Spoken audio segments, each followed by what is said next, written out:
Contemplamos esta mañana el consejo evangélico de la obediencia por la que participamos de la manera más profunda, de lo que vincula de la manera más íntima a Jesucristo con el Padre.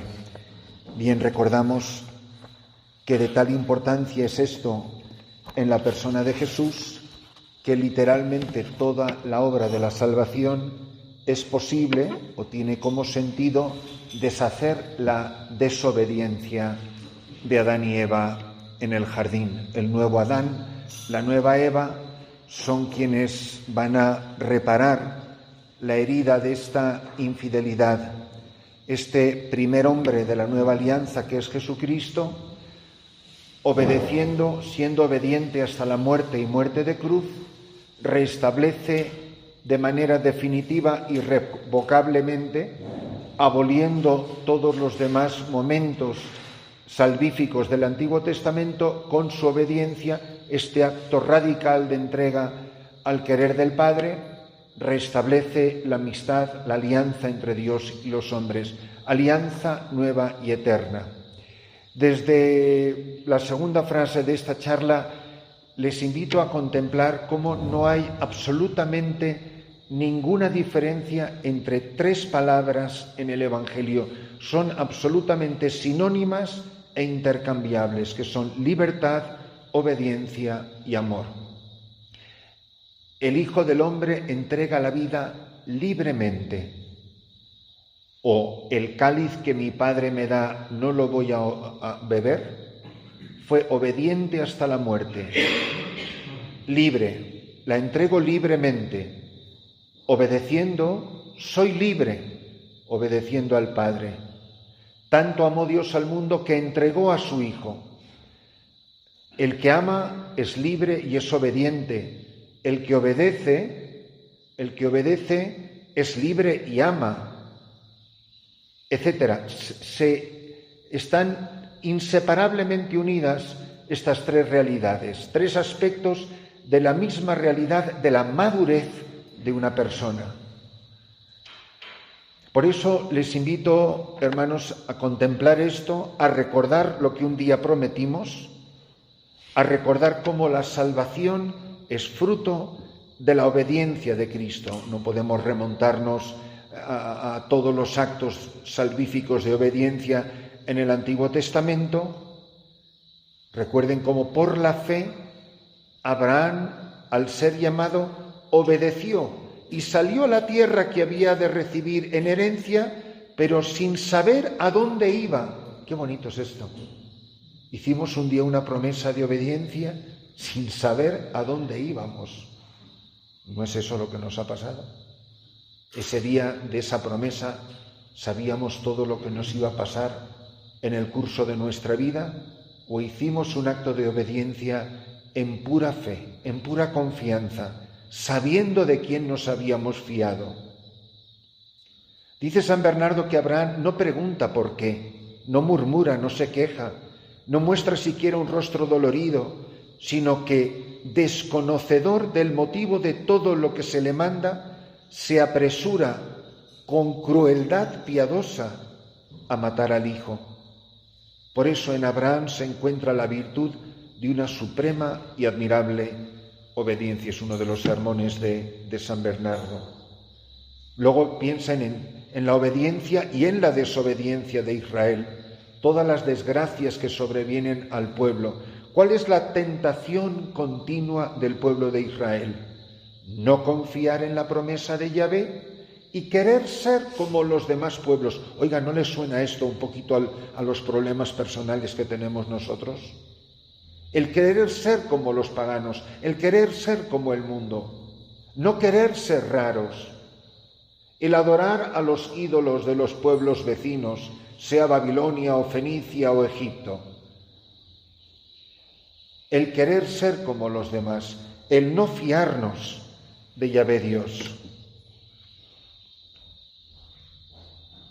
Muchas veces dirán los profetas, Ezequiel 2:5, pero Israel es una casa rebelde, incapaz de obedecer a Yahvé y de guardar con fidelidad los preceptos de la alianza.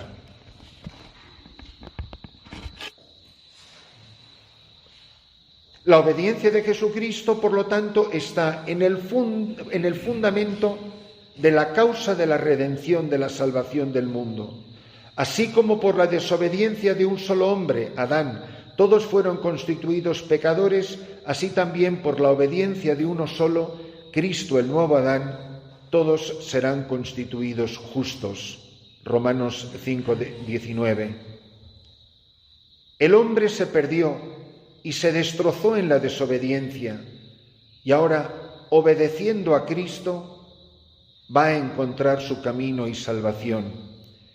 Dice Hebreos, en efecto, Él se convirtió en causa de salvación eterna para todos los que le obedecen. Hebreos 5:9.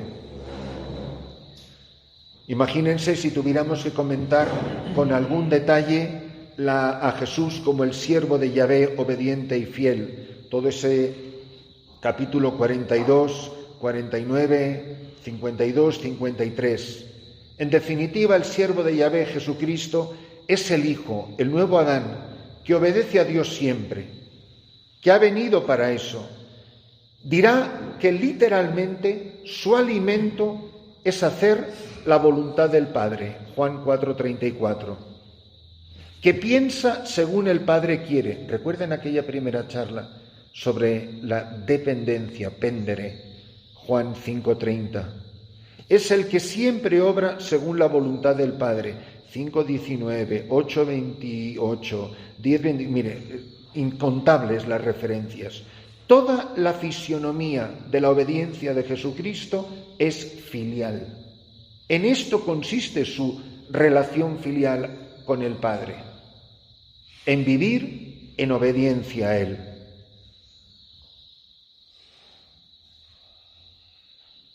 No alega para rehusar la obediencia que Él es anterior y mayor a todos. Él, al asumir la naturaleza humana, asume humildemente la obediencia familiar, la obediencia cívica y la obediencia religiosa. No olvidemos esas palabras tremendas del capítulo 2 del Evangelio de San Lucas. Y bajó con ellos a Nazaret, ¿recuerdan?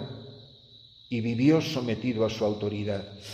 Obediente a dos personas. Miren, anda que no nos hemos quejado de nuestros pobres superiores. En la formación, actualmente, los regionales, los generales. Joder, si es que no me entiende. ¿Cuántas veces no se alega la incomprensión, el que no me entiende, el que no me escucha? Pero vamos a ver, no dice el Evangelio, y ellos no comprendieron. O sea, si alguien vivió bajo la autoridad de dos que no le comprendían, era el niño Jesús con José y María. Ellos no comprendieron, es palabra de Dios, es el Evangelio. No le comprendieron. ¿Qué argumento es ese para hacer lo que me da la gana? María guardaba estas cosas en su corazón porque no las entendía. Si aquí el más malentendido, aquí al que menos han entendido es al niño Jesús. Vamos, ¿por qué nos has tratado así? Toma una expresión de una persona que no se siente ni bien tratada ni comprendida, que no comprende. La obediencia de María, la desobediencia de María, no se hubiese justificado por el ¿cómo puede ser esto? Pues hasta que no me lo expliques y yo lo entienda, no te pienso hacer caso. Fenómeno. Igualito que en el Evangelio. La obediencia de Jesús es ciertamente fuente de alegría, de gozo, de paz, de fecundidad. La obediencia es lo que le mantiene unido al Padre. La desobediencia es lo que me aleja de Dios. Y por ello permanece en su amor. ¿Recuerdan? Se intercambia obediencia, amor. De tal manera, fíjense que esto es muy interesante, que cuando la obediencia no es expresión de amor, que no consiste en simplemente, bueno, él ha dicho que yo lo haga, yo lo hago. No, es amar a la persona a quien obedezco. Es decir, sin amor no hay obediencia, como sin obediencia no hay amor. Él permanece en su amor y está seguro de siempre ser escuchado y asistido. Juan 5:20. Ahora, también es verdad que la obediencia es literalmente, y aquí no es hipérbole, que la obediencia de Jesús es crucificante. Vamos, que sí, crucificante, hasta la cruz. Concretamente, en la hora final, acepta la cruz en obediencia al Padre. Juan 14:31. Se hace obediente hasta la muerte y muerte de cruz. Filipenses 2:8, Hebreos 5:8. Él, que desde que ha venido al mundo, recuerden, no quieres sacrificios ni ofrendas, pero me has dado un cuerpo. He aquí que vengo a hacer tu voluntad. No sé cuál es la fórmula que ustedes usan en la ordenación, pero todas vienen a ser parecidas. Aquí estoy porque me has llamado. Habla, Señor, que tu siervo escucha.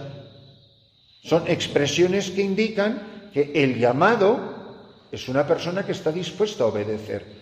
He venido aquí, estoy en este presbiterio, este día de mi ordenación, he venido a obedecer. Es decir, el venir es un acto de obediencia, porque me han llamado por mi nombre y he respondido en obediencia.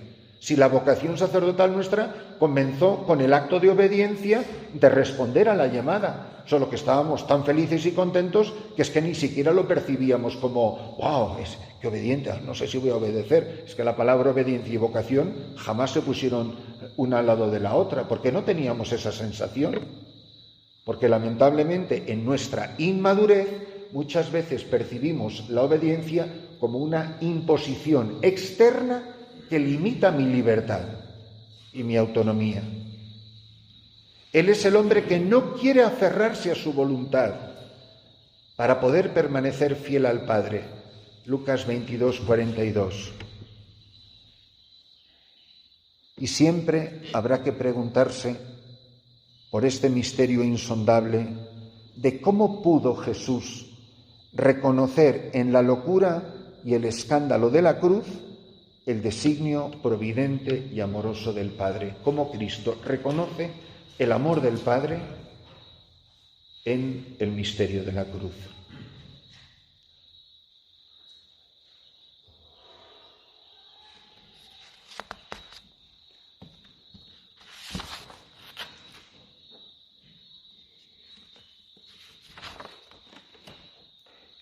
¿Dónde está el fundamento de este consejo evangélico? Está en la persona que desconfía de sí mismo. ¿Recuerdan toda esa autoafirmación, toda esa autonomía? Todo eso es lo más antievangélico posible. La obediencia, el fundamento de la humildad está en la fe, Abraham, y en la humildad. Muchas veces nuestro problema no es un problema de obediencia, es un problema de desconfianza. Desconfianza es falta de fe.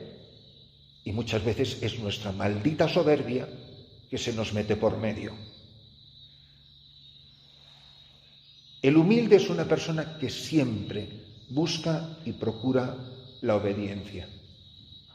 Que mi alimento, dice Jesús, es literalmente obedecer, que es hacer la voluntad del Padre. La persona que quiere crecer en santidad, lo que quiere es configurarse a Cristo. ¿No es eso lo que hacen los siervos? Que tomó la forma de siervo, el famoso cántico de Filipenses 2:7. Siendo Dios, se humilló y tomó la forma de siervo. Yo voy por la vida con conciencia de siervo o con conciencia de señor, diría de señorito. Es la persona, el humilde, el que no se fía de sí mismo, que no sabe, que es consciente de su pecado, que es consciente de su ceguera y que le da horror hacer su propia voluntad. Porque miren, cuanto más viejos nos vamos haciendo, más nos vamos dando cuenta que en la medida en que hemos hecho nuestra propia voluntad, qué mal nos ha ido en la vida. Entonces, que necesitamos ayuda, que necesitamos estas mediaciones que dan carne y vida a la voz de Dios en la Iglesia, por las personas que el Señor ha puesto en mi camino y que el Señor ha puesto en mi vida. Por eso, qué importante es saber que nadie me está limitando mi libertad, que yo soy un hombre evangélicamente libre y que la única verdadera esclavitud en mi vida es mi propio pecado y de eso no tiene culpa nadie más que yo. Que no es la obediencia la que limita mi libertad, es cuando soy esclavo de mi Y-O, que es la palabra más maldita en mi propia vida, mi propio yo, mi egoísmo, mi autosuficiencia, mi soberbia, que está en la raíz de todos los males de mi vida. Por eso, qué maravilla es descubrir esto y qué bonito es verlo en la vida de los santos, que gracias a Dios nos han dado testimonios verdaderamente colosales de lo que significa esto. Repito, es el hombre que no se fía de sí mismo, porque se sabe pecador y quiere hacer la voluntad de Dios, Gálatas 5:17.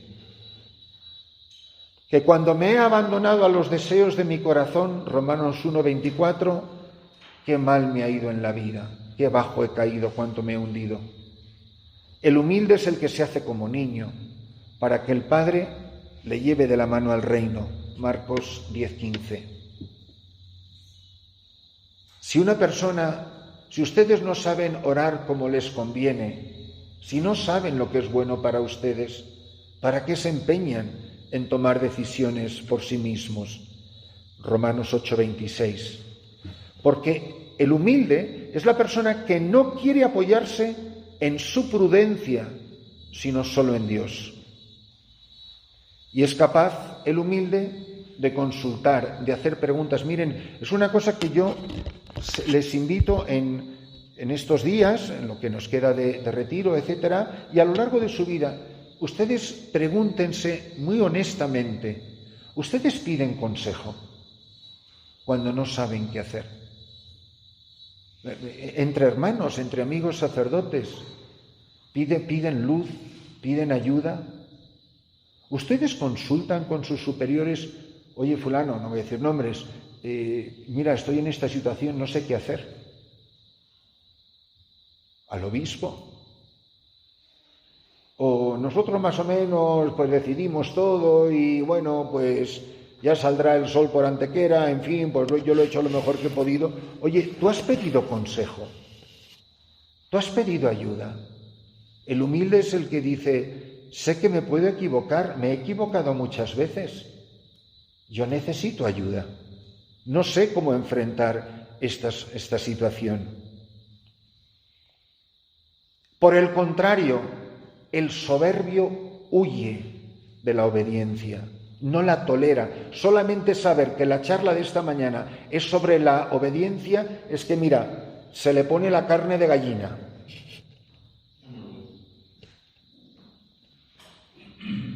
El soberbio huye de la obediencia como de la peste. Siempre la desprestigia, siempre le echa agua, siempre la reduce a mínimos, siempre la convierte en inoperante. Es el que se fía de sí mismo, el que desconfía completamente de sus superiores. Es el que no se hace como niño, porque no le importa si está haciendo o no está haciendo la voluntad de Dios mientras pueda hacer la suya. Es la persona que busca proteger su vida. El que guarde su vida la perderá. Qué triste es ver a tantos hermanos sacerdotes trabajar tanto en cosas que, hermanos, no sirven para nada. ¿Por qué? Porque no te las han mandado. Porque estás haciendo evangélicamente lo que te da la gana. Y nosotros nos gobernamos. Una de las cosas que yo estaba pensando esta mañana en la capilla es, pensando en ustedes, Es decir, y recordando aquello que comentábamos, de verdad que lo digo con todo mi cariño, sé que es una situación muy difícil. ¿Recuerdan lo de los diocesanos, el obispo y yo? O sea, yo creo que en este año y pico, y muy poco pico, que llevo en la diócesis, le he llamado unas cuantas veces a Monseñor Dagoberto a preguntarle cosas sencillas, a consultarle cosas muy, muy, muy graves. Y me ha dicho cosas con las que yo estoy en completo desacuerdo. Y no me pasa nada y las hago perfectamente consciente de que, oye, es su diócesis, él es el obispo, él sabrá, ahora que asuma las consecuencias. Y yo ya le he advertido, mire, usted ha tomado esta decisión, no sé si ha pensado, porque el que está aquí soy yo, no usted, va a pasar esto y esto y esto y esto. Ahora, mientras él no diga otra cosa... O sea, él, por ejemplo, me ha prohibido a mí a ir a una de las comunidades más importantes por un problema muy grave que hay de un sacerdote de México que se ha metido en mi parroquia, que está haciendo lo que le da la gana en esa parroquia. Yo le he mandado una carta de 11 páginas al cardenal de México, que por supuesto no me ha contestado. Pero, mientras los obispos deciden una cosa, yo llevo un año sin ir a esa parroquia y está abandonada, pero él no quiere que vaya. Y las gentes, pobres gentes, que oyen las campanas de todas las comunidades de alrededor, van a donde estamos el padre Fran y yo, bautizando, celebrando los sacramentos, porque no podemos ir a esa comunidad que el obispo, por unas razones X, que no viene a cuento contar aquí el chisme, prefiere que no vayamos. Claro que en 2004 ahí, en esa comunidad, dispararon e hirieron de bala a un sacerdote, a un padre comboniano. Pero yo me paso la vida preguntándole cosas. Eso sí, asuma la responsabilidad usted, porque las almas, yo las pastoreo colaborando con usted. Usted dará cuentas a Dios de la gente que está muriendo ahí sin sacramentos. Mi obligación es decírselo. Ahora, si a mí no se me ocurre preguntarle, consultarle, decirle, pues yo no estaré colaborando con él. Yo no sé si estoy haciendo lo que Dios quiere. ¿Recuerdan lo del Parkinson y la parálisis? ¿Qué es el Parkinson? Un brazo del cuerpo, un miembro del cuerpo, el brazo, por ejemplo, que se mueve sin que se lo mande a la cabeza. Porque hay mucha gente muy desobediente en el clero que trabaja como burros y no sirve para nada, porque hacemos lo que nos da la gana. Pero tú estás seguro que eso es lo que Dios quiere, eso es lo que te ha encargado Dios a ti. No, pues que yo, pues una familia, son una gente, un barrio, bueno, total. ¿Tú estás seguro que eso es lo que Dios quiere que hagas?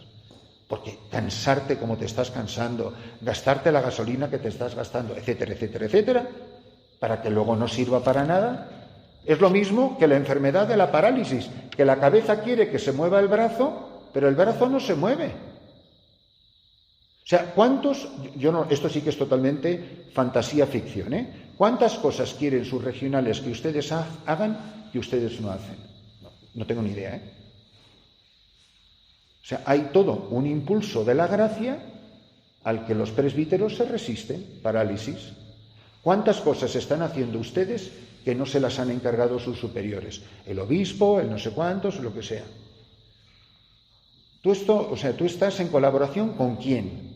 ¿Tú cómo estás entroncado con Jesucristo? ¿O es que eres un pastor protestante y esto es todo con hilo directo? Entonces, este es el drama del soberbio. La autonomía, que no quiere interferencias de superiores, ni de nadie que le quiera dar un consejo, que van a mantener sus actitudes, cueste lo que cueste. San Juan de la Cruz llama a esta gente imperfectísimos. Andan arrimados al gusto y voluntad propia. Y esto tienen por Dios. Y piensan que Dios les gusta. Lo que estamos es haciendo nuestra propia voluntad, que es lo que me divierte, que es lo que me apetece, que es donde yo me siento a gusto, etc. Dice él, hasta las buenas obras, en esto hacen su voluntad, de modo que incluso en ellas, en las buenas obras, antes van creciendo en vicios que en virtudes.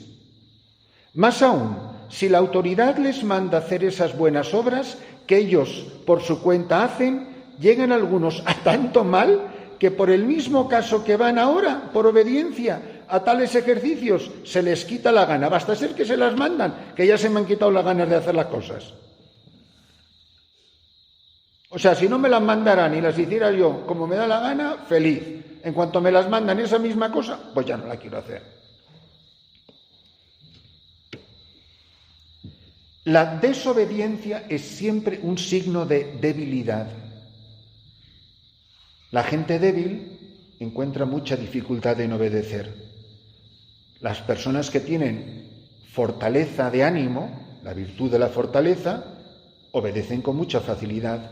La desobediencia, aparte de ser señal de soberbia, etc., es señal de una personalidad débil y de una personalidad inmadura. Pues lo que le pasa a los niños, que hay que estarle regañando cada 10 minutos.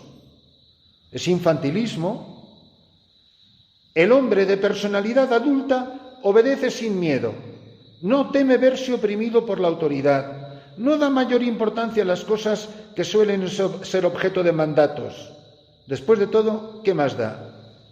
Y además, al poseerse, pueden fácilmente en la obediencia, por amor, por la paz, por ayudar al bien común, hacer las cosas con serenidad. Pero al contrario, el hombre de personalidad adolescente e inmadura, frágil y variable, huye de la obediencia, teme que la autoridad le oprima, procura afirmar su yo, no con ella, sino contra ella. El inmaduro es el que da importancia grandísima a las cosas insignificantes, porque le parecen arbitrariedades, injusticias. Al no poseerse plenamente, le cuesta mucho darse en obediencia, rendir la propia voluntad. Santa Teresa compara estas dos palabras en una poesía. Desde que mi voluntad está a la vuestra rendida, qué bien sé yo la medida de la verdadera libertad. El hombre libre solo lo es en la medida en que obedece. ¿Dónde está el fundamento de la obediencia? Recuerden cuántas veces les he hablado de la diferencia entre síntomas y causas de enfermedades, de problemas, de pecado. El problema a lo mejor de este hermano tuyo sacerdote no es la obediencia, tiene un problema de fe. Tiene un problema de abandono, tiene un problema de confianza. Por eso hay una relación estrechísima entre la obediencia y la fe. De tal manera que la obediencia siempre es escucha creyente de la palabra de Dios. Se trata de escuchar a Dios, de creer en Él y de obedecerle, que es todo lo mismo.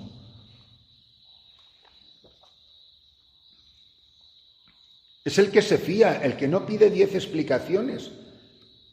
Imagínate cuando Jesús va por la orilla y llama a Simón y a Andrés, a Santiago y a Juan, y dice, hombre, mira maestro, déjanos pensarlo un poco, a ver si nos vamos una semana de ejercicios a Guayapán, para ver si nos vamos contigo para ser pescadores de hombres o no. No, son las personas que se fían de Jesucristo. Es decir, siempre se trata de un acto de abandono. La primera carta de Pedro 1,14 dice que somos hijos de obediencia, mientras que Efesios 2,2 habla de los hijos rebeldes. Si la obediencia es expresión de fe, la desobediencia es incredulidad. Desobedezco por mi falta de fe. Por eso, Romanos 10:21, en la Escritura siempre es lo mismo ser incrédulo que ser rebelde. Es que el padre fulano es que es muy rebelde. Pobrecillo, ¿no? Tiene poca fe. Vosotros fuisteis, Deuteronomio, rebeldes a los mandatos de Yahvé vuestro Dios, no creísteis en Él, no escuchasteis su voz. Deuteronomio 9:23. Muchas veces simplemente es que no nos fiamos de la Iglesia. Muchas veces, miren, es muy difícil predicar aquello que nosotros no practicamos. Nos cuesta mucho. No nos acabamos de fiar de la Iglesia, no nos acabamos de fiar de Dios. Adán y Eva no se fiaban de que Dios quería que fuesen felices y pensaron que por su cuenta, haciendo su voluntad, iban a ser felices y Dios que se aguantara. Sí, pero había una vocecita que se llama la conciencia que decía: Adán, Adán, ¿dónde estás? Ese es el problema, la vocecita de la conciencia que te está diciendo continuamente: estás desobedeciendo, no estás caminando por los caminos del Señor. Como nosotros somos desobedientes, como no nos fiamos de Dios muchas veces, entonces no predicamos la verdad.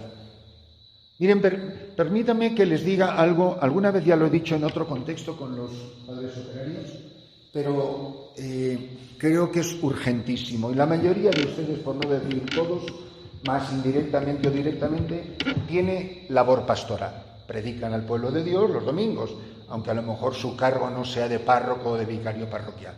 Pero todos, gracias a Dios, creo que es una cosa fantástica, tienen contacto con el pueblo santo de Dios.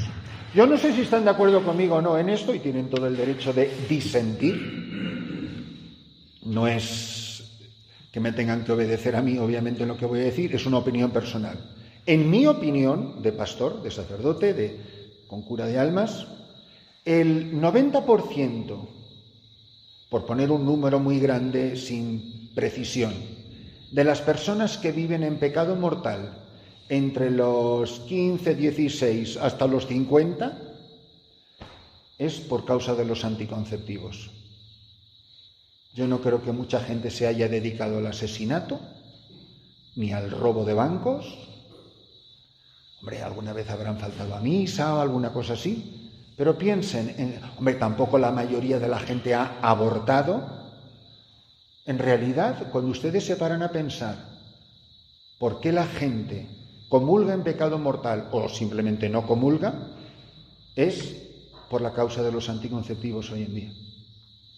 Honestamente, padres, en el año litúrgico 2023-2024, ¿cuántas veces oyeron sus feligreses a sus pastores en las homilías dominicales, que es a lo que ellos tienen obligación de asistir, hablar a ustedes de los anticonceptivos?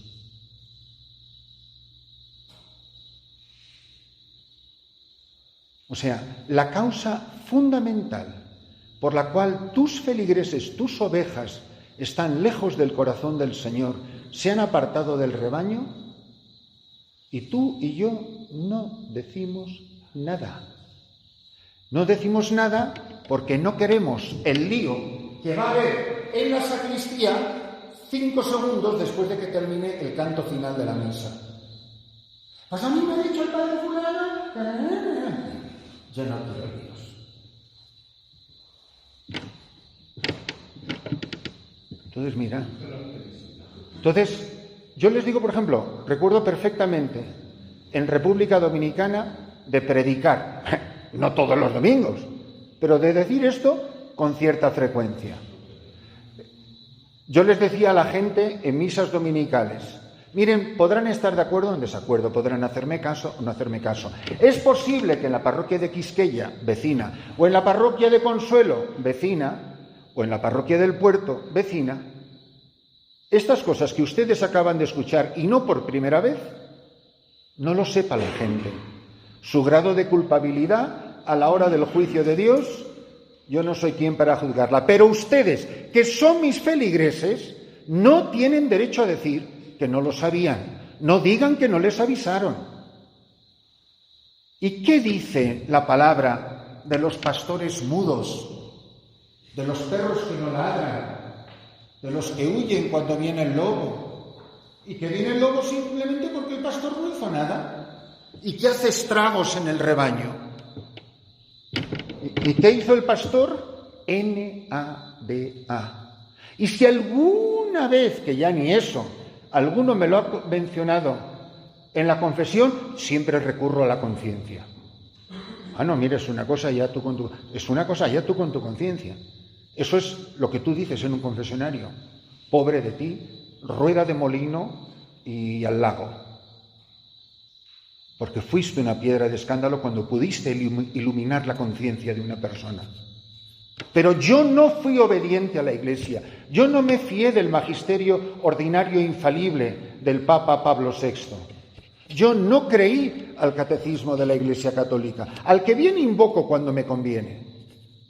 Pero somos muy selectivos en las cosas que afirmamos de la Iglesia con toda rotundidad y las cosas que de repente parece que han hecho delete de los textos de la Iglesia. ¿Y por qué? Porque yo no soy obediente a la palabra, porque yo no me fío que mis feligreses van a ser más felices, porque yo no me fío que yendo contracorriente, desafiando al ambiente, no dejando que la sal se vuelva sosa para que nos pisotee la gente como está el mundo pisoteando a la Iglesia, porque nos hemos vuelto perros mudos y no predicamos la verdad. Sino, ¿cómo va a obedecer el pueblo santo de Dios los mandatos de su Señor cuando sus pastores no les ayudan? Y eso no es grave. ¿Cuántos sacerdotes ustedes recuerdan que les han dicho a ustedes esto en unos ejercicios espirituales? ¿A que ninguno? Pero a mí no me van a pedir cuentas de que a ustedes no se lo recordaron, que saberlo lo sabían de sobra. Este domingo ustedes hagan lo que quieran y el siguiente también, vaya ustedes. Pero son responsables de la suerte eterna de las ovejas que se les han confiado. Y miren, tú nunca sabes cuándo vas a tocar la vida de alguien. Yo tenía un dirigido, se dirigía conmigo un seminarista en la Archidiócesis de Nueva York, Charles Brown, que hoy es el nuncio en Manila.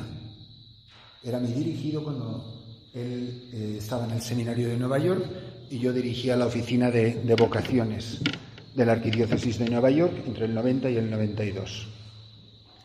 Cuando él se ordenó, él me contó esto, recién ordenado, pues se seguía dirigiendo conmigo.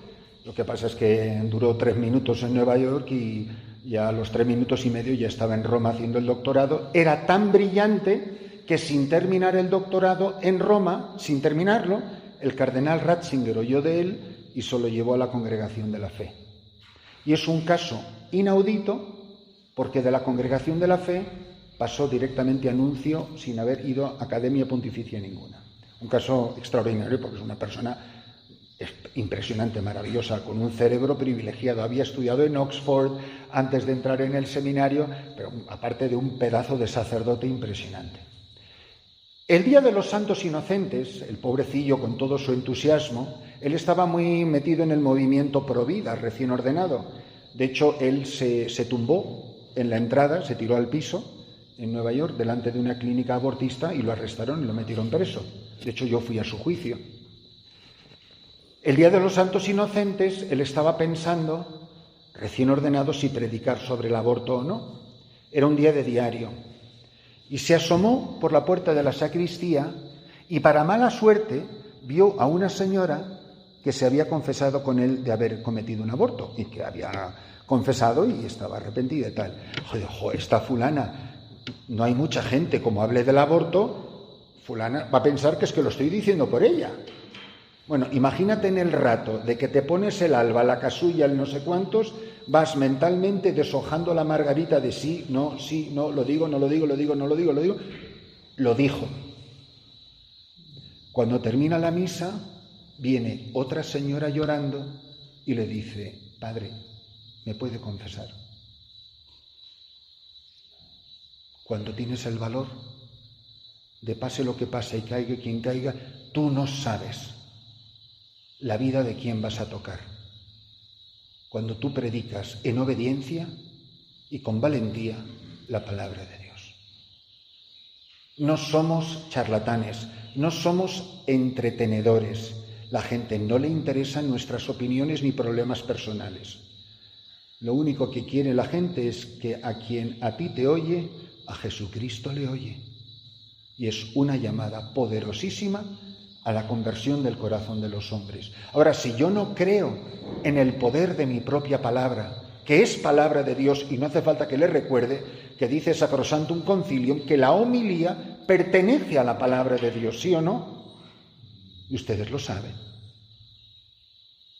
Cuídate muy mucho de lo que dices y ten mucho cuidado con lo que te callas, porque tú a lo mejor es una canción que cantan mucho los españoles, igual aquí también, quizá tú seas el único Jesús que algunos conocerán o escucharán. Todo esto es de la persona que se fía de Dios, que yo tengo una responsabilidad en conciencia de ayudar, de ser obediente yo y de ayudar a los hombres, mis hermanos, a obedecer. Ahora, si yo no creo en lo que estoy predicando, encima me voy a meter en líos, oye, que eso que lo diga el obispo.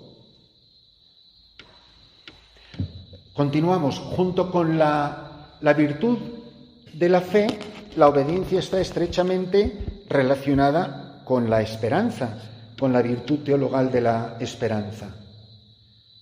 ¿Por qué? Porque el humilde es el que no se fía de sí mismo, se fía de Dios.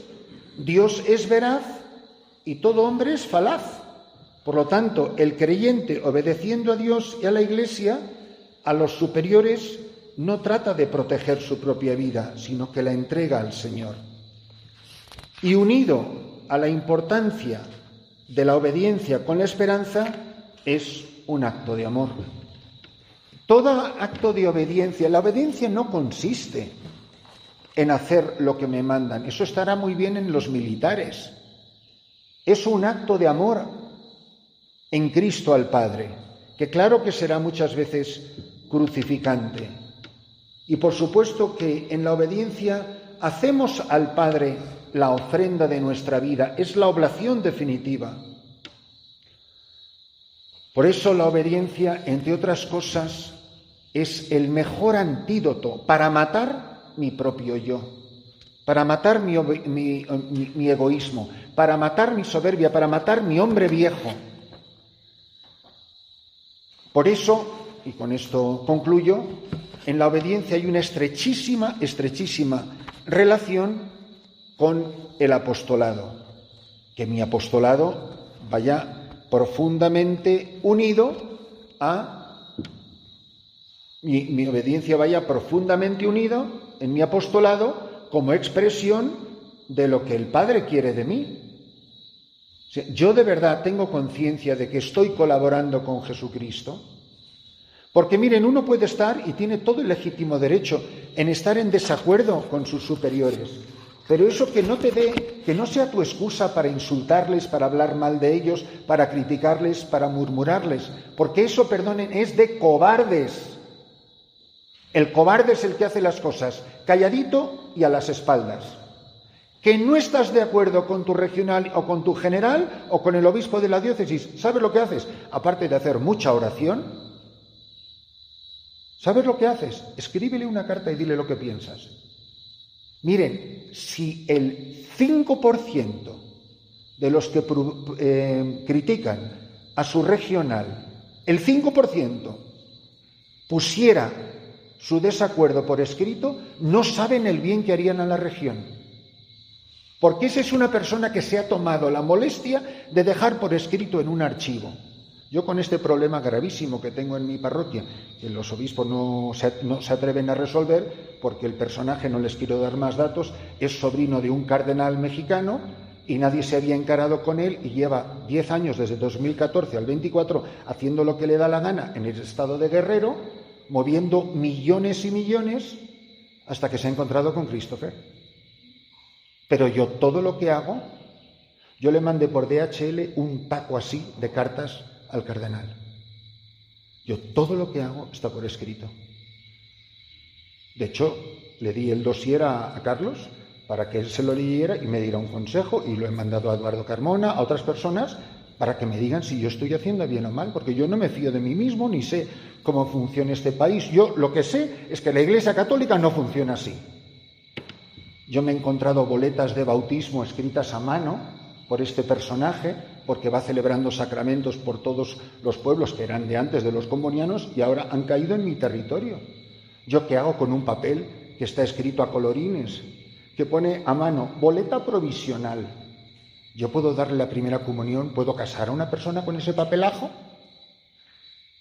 Bueno, situaciones gravísimas que no resuelven los obispos, porque el obispo de donde estoy le tiene terror al obispo legítimo de este señor, que además tiene un cargo en la Conferencia Episcopal Mexicana, con lo cual se creía absolutamente intocable hasta que se encontró con Christopher. Entonces, pero todo por escrito. ¿Que ustedes están en desacuerdo con algo? Chico, por escrito. Para que cuando pase tal cosa, ¿te acuerdas lo que yo te dije en tal día, en tal carta? Ahí lo tienes escrito. No digas que no te avisé. No, porque mira, tengo un vicario que no sé qué, que toma mucho, que viene tarde. Por escrito. Pero no nos gusta poner las cosas por escrito. En este país algo he aprendido un poquito, Nos encanta el tiquitiqui. Pero cuando tienes que decir, oye, fantástico, me lo pones por escrito. Ah, no, yo no quiero líos, yo problemas no, tal, yo no digas que no te lo dije, pero esto es entre tú y yo, no digas que yo te lo he dicho. Vamos, de hombres, eso es de hombres. Chico, eres un cobarde. Porque no queremos líos. Y nuestra primera preocupación soy yo, mi bienestar. Me importa un rábano partido por la mitad. La confraternidad, ni la diócesis, ni la Santa Madre Iglesia. Es yo no meterme en líos. Que luego yo me pongo a arreglar esto y luego a mí es al que me salpica. Vamos, de lo más evangélico. Ahora, una persona fuerte, con carácter, que dice y hace las cosas, no tiene miedo a nada, pues lo que tengas que decir, dilo como un hombre, que eso queda en un archivo. Me imagino que los archivos, cuando cambian los regionales, los superiores, no se destruyen los archivos, ¿no? ¿No? No, vale. Que la gente pasa, ¿qué pasa? Que luego cuando llegue el nuevo regional tienes que ir con el mismo chisme al nuevo. Dice, oye, léete los archivos. No digas que no te lo avisaron. Mire, esto está avisado desde tal fecha. ¿Qué hicieron ustedes? Ya el problema es de ellos. Si no hicieron nada, oye, como el obispo de donde estoy. Entonces, yo creo que si esto nos lo tomamos en serio, es que podemos hacer un enorme bien a muchísimos hermanos, un enorme bien a las personas que dirigen los destinos de la confraternidad o de la diócesis o de la parroquia, del seminario o de lo que sea. Pero como hombres de fe, como hombres de esperanza, con fuego de amor a Dios en el corazón, que quieren colaborar con Jesucristo y que no se sienten apantallados, oprimidos y aplastados porque el superior me ha dicho la cosa más simple del mundo. Al contrario, te estás deseando colaborar en la salvación de los hombres con el coraje y la valentía. Y luego, remato, recuerden, ¿cómo pueden obedecer sus ovejas si ustedes no predican?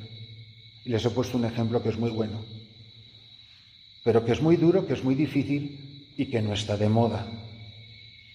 Y para que el mal triunfe, ya saben la frase, basta con que los buenos no digan nada.